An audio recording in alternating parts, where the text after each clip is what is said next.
Hello guys, S2W here as your average consumer with your casual consumer's review. For today's pickup, I honestly bought these out of curiosity as this specific model from Adidas is actually my first to try out. Yes, it is another sneaker with Boost on it, however, it's not the first time Boost was incorporated on this model. The sneaker I'm talking about is the Adidas 2017 Busenitz Pure Boost Primeknit that I have here for a review. Now from what I gathered, the Busenitz is part of Adidas' line of skateboarding sneakers. Busenitz was envisioned, designed, and endorsed by Dennis Busenitz, German skateboarder who grew up in Kansas and later moved to San Francisco to start his skateboarding career. He is one of the initial members of the Adidas skateboarding team, and because of this, got sponsored by Adidas with his own signature shoe in 2006, the Adidas Busenitz, featuring an iconic tall and wide tongue that gives an option for its wearer to shorten it by providing dotted lines to cut the excess tongue off if needed. Fast forward to 2016 when Adidas Boost cushioning technology has started to kick off in the consumer's market. They decided to add Boost on this pair of skate shoes as their next upgrade, crossing into the gray area of an action sport yet casual lifestyle sneaker. Along with the iconic full-length Boost midsole and the staple tall wide tongue, the initial models were introduced with a premium suede or breathable mesh upper with a leather heel counter. Now 1 year later, let's see what Adidas did to offer the next remodification of this hybrid model. Taking a closer look at the sneakers, nothing much is needed to say about the color of this shoe, cause it doesn't have much to tell. It's the standard black upper with a white Boost sole, a monochromatic shade combo that you can't possibly go wrong. I don't have the previous models to compare, but from photos online, the overall shape of this 2017 iteration looks fairly similar to the older models of the Busenitz Boost. On the lateral side, you can see Adidas' staple 3 stripes giving the shoe its branding hallmark. But something important to note here is that they completely removed the name Busenitz on this shoe, whereas on the predecessors, you can see the slanted text design near the stripe of the sneaker. At the medial side, you have the basically identical design scheme of the lateral side, offering a very uniform and symmetrical look to the whole shoe.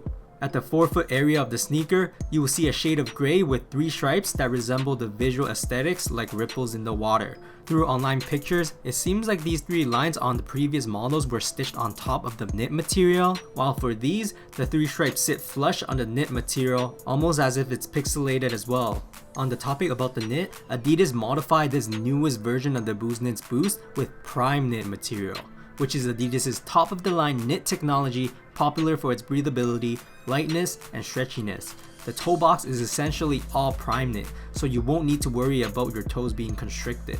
The Primeknit basically extends all the way to the ankles of our feet, but the stretchy properties actually stop near the midfoot region because the 3 stripes, which I am to believe it's nylon, are glued on to give the sides a bit more structural durability, while the heel area of the shoe is heavily cushioned with padding. Moving up towards the shoes, these 2017 Busenitz Boost came with flat black laces that complement the only colorway of this sneaker. And right under these laces is the iconic flat and tall tongue made up of 50% breathable mesh in the first half, while the other half textile. Again, I'm terrible with fabric, but underneath this mesh of the tongue, you have a soft piece of polyester-like material that will rest on the bridge of your feet. Unlike the original models that released years ago, these don't have the dotted outlines for you to actually cut the tongue short. But if you don't want to rock such a high tongue, I guess no one is stopping you from cutting it anyways. Now the biggest selling point of this shoe is of course the Boost midsole. On this pair of Busenitz, the Boost midsole looks almost identical to its predecessor more or less. Truthfully, I was intrigued because the Boost midsole looks exactly like a Pure Boost 1.0 or 2.0 midsole as well, and I personally really like the Boost comfort on those models, so I'm curious to see if these were the same in terms of the cushioning. At the back of the shoe, we have a very familiar design scheme of the heel counter when compared to the first Busenitz Boost, or even Pure Boost 1.0 for that matter. But for this new version, they use textile instead of the premium leather material found on the initial Busenitz Boost version. Maybe they wanted this part of the fabric to have the similar and sufficient ventilation and flexibility, much like the qualities found on the Primeknit upper. But moving on, if you look closely, they also added a camouflage carved in 3-stripe design here for that extra subtle branding. There is also a small rubbery stability heel guard that sticks up from the Boost midsole at the side of the heel region, giving us the additional heel lockdown when our feet slides from side to side. Inside the sneaker, there is soft padding all around the whole heel counter, offering the shoe with extra comfort and impact of our ankles and Achilles when resting against the back. The shoe does not come with an insole, and much like what we usually see in an NMD, there is a piece of fabric that almost feels like felt, separating the midsole from direct contact with our feet. Flipping over the shoes, we see a grippy rubber outsole with various grooves and design elements on it. Again, I don't have the first ones to compare, but design wise, when I look at online images, these look basically the same as the first versions. I kinda expected the rubber outsole to be as flat as the Pure Boost 1.0 or 2.0's outsole, but to my surprise, it actually extends out a bit more than those. At the front and back of the outsole, you will also see Adidas' small trefoil design protruding outwards, which also helps enhancing the traction on this shoe, I suppose. Anyways, here are some Adidas 2017 Busenitz Pure Boost fit footage. Fit wise, I bought these at my true to size and they fit me fairly well even with my wide feet. But I do want to say they do fit somewhat narrow at the forefront, much like the Pure Boost 1.0's. Because the upper is constructed with Primeknit material, it'll stretch out eventually and form to your feet pretty comfortably up front. That at the side and back, you have a more structured shoe for you to do a tiny bit more than just walking around. Comfort wise, like I've mentioned before, I bought these out of curiosity, wondering if it felt like the same comfort as the Adidas Pure Boost 1.0 or 2.0's, and I can assure you, these feel fairly identical to how those felt. The Boost midsole feels very compressive and to some might even be better than the Ultra Boost. I would say that these Busenitz are just a hair fraction less compressive than the Pure Boost 1.0 or 2.0's, just because of this thicker outsole. For a boost beater, the Pure Boost 1.0's and 2.0's were always my go-to. They feel so comfortable at the right levels that you can't really go complain about them in terms of the boost cushioning.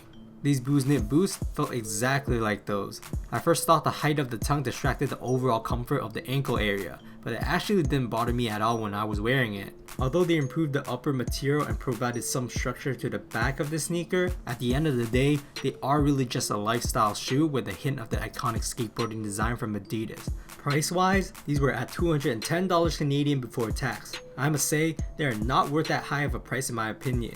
There are still Pure Boost 2.0's out there for a cheap price, and in addition, possibly on discount as well. You can basically pick those Pure Boosts up and they will feel pretty much the same as these Busenitz Boost. The Primeknit addition to this shoe was a great start in creating the next level update for this sneaker, but the pricing of these, I just can't justify that number and match the overall value for purchasing these Busenitz. Maybe it's just me, but money aside, these are not a terrible sneaker at all, and they are more comfortable than many boosted shoes out there like the popular NMDs or Nike runners, I feel. But when another shoe, like the Pure Boost 1.0 or 2.0's are discounted out there in the wild, that is if you can still find them, as an average consumer, why pay more for another similar fitting and almost identical lookalike when there are cheaper variants out there? But I can see this factor being overlooked as the Pure Boost 3.0's have already hit the market and it's safe to assume that the first two models will stop producing. Then when these Busenitz boosts are the only ones with this same exact boost proportion, maybe more people will buy them because they are the only ones with this specific amount of boost material. As always, throw me some likes if you liked the video and let me know in the comments how you feel about these hybrid skateboarding casual boost sneakers. That's it for today, S2W signing off.